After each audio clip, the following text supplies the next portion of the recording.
Assalamualaikum warahmatullahi wabarakatuh. Salam dan bahagia.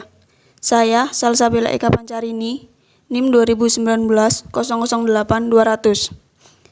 Di sini saya akan menjelaskan Omnibus Law UU Cipta Kerja. Saya pribadi menolak adanya Omnibus Law UU Cipta Kerja. Tujuan utama Omnibus Law UU Cipta Kerja dibuat untuk memfasilitasi penyerapan tenaga kerja dalam negeri. Saat ini, tenaga kerja mencapai 7 juta orang, ditambah angkatan kerja per tahun, tamatan SMA dan perguruan tinggi sebanyak 2,9 juta orang. Apalagi saat ini kondisi COVID-19 telah membuat 3,5 juta orang yang terdaftar di BPJS Ketenagakerjaan harus kena PHK. Namun menurut perhitungannya, ada kurang lebih 5-6 juta orang korban PHK. Sehingga total lebih dari 15 juta tenaga kerja. Maka, perlu ada terobosan menciptakan lapangan pekerjaan melalui investasi, karena 15 juta tenaga kerja itu tidak mungkin seluruhnya terserap menjadi pegawai negeri sipil, pegawai BUMN, atau TNI Polri. Namun, klaster tenaga kerja pada Omnibus Law UU Cipta Kerja paling banyak mendapat kritikan karena dinilai merugikan kaum pekerja atau buruh. Masalah ketenagakerjaan sebelumnya diatur dalam UU Nomor 13 Tahun 2003 tentang Ketenagakerjaan. Pihak buruh berpendapat bahwa hak-hak mereka dalam UU Tenagakerjaan akan semakin berkurang jika UU Cipta Kerja disetujui Presiden kemudian dijalankan.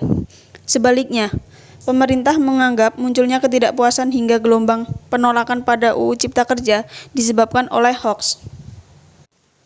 Selama ini, publik tidak bisa mengakses atau membuka isi dari UU Cipta Kerja yang sudah disahkan DPR.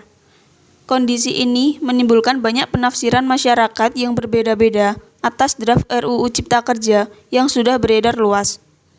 Pemerintah juga tidak dapat mensosialisasikan isi dari UU Cipta Kerja di masyarakat. Terlebih lagi, pembahasan hingga pengesahan Omnibus Law Cipta Kerja di DPR juga terkesan kejar tayang. Bahkan, Presiden Jokowi sendiri baru buka suara soal UU Cipta Kerja sehari setelah demo besar-besaran di berbagai daerah. Selain itu, beberapa poin penjelasan dari Presiden Jokowi juga masih dianggap simpang siur. Sebut soal skema cuti hingga aturan PHK di regulasi terbaru. Yang menjadi paradoks adalah, kalau tujuannya semulia itu, mengapa pembahasannya seolah sembunyi-sembunyi? Di sini, pemerintah harus mengakomodasi kemauan buruh hingga pengusaha untuk masuk dalam aturan sapu jagat. Pemerintah pun sempat menarik klaster ketenagakerjaan keluar dari rancangan UU Cipta Kerja karena klaster ketenagakerjaan mengalami protes yang cukup panjang. Sebenarnya, kedua aturan yang terkait dengan keberlangsungan hidup pekerja ini memang memiliki perbedaan.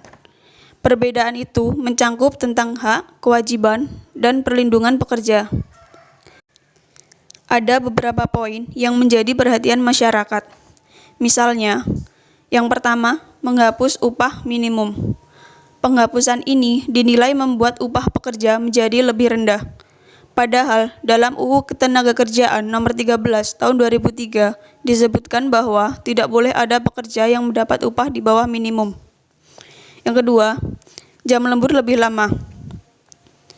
Dalam draft Omnibus Law disebutkan waktu kerja lembur hanya dapat dilakukan paling banyak 4 jam dalam sehari dan 18 jam dalam seminggu. Ketentuan yang jam lembur itu lebih lama dibandingkan dengan UU Nomor 13 Tahun 2003 yang menyebut jam lembur dalam satu hari maksimal 3 jam dan 14 jam dalam satu minggu. Yang ketiga, kontrak seumur hidup dan rentan PHK.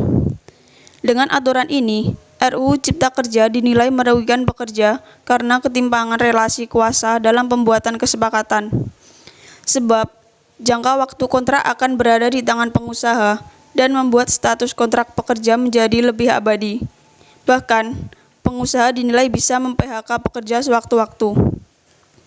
Yang keempat, mempermudah perekrutan tenaga kerja asing. Poin lain yang ada dalam Omnibus Law Cipta Kerja yang mendapat sorotan tajam yaitu kemudahan izin bagi tenaga kerja asing yang terdapat dalam pasal 42. Pasal tersebut tentunya mendapatkan tantangan dari serikat pekerja karena mengamandemen pasal 42 UU Ketenagakerjaan tahun 2003 yang mewajibkan TKA mendapat izin tertulis dari menteri atau pejabat yang dituju. Saat ini, naskah Undang-Undang Cipta Kerja kembali mengalami perubahan. Meski ada draft baru, undang-undang tersebut belum sesuai dengan tuntutan buruh. Meski pemerintah menganggap itu sudah mengakomodir hak buruh, namun eksekutif perlu memberi penjelasan dan pemahaman tersebut untuk mencapai kesepakatan bersama. Kementerian atau lembaga yang memberikan kemudahan izin, tetapi disandingkan dengan kepentingan oligarki, akan memberikan permasalahan bagi masyarakat. Karena Omnibus Law UU Cipta Kerja yang bertujuan untuk mendukung iklim usaha, juga bisa berpotensi mengeruk sumber daya. Demikian penjelasan yang dapat saya sampaikan. Ada salah katanya mohon maaf. Wassalamualaikum warahmatullahi wabarakatuh.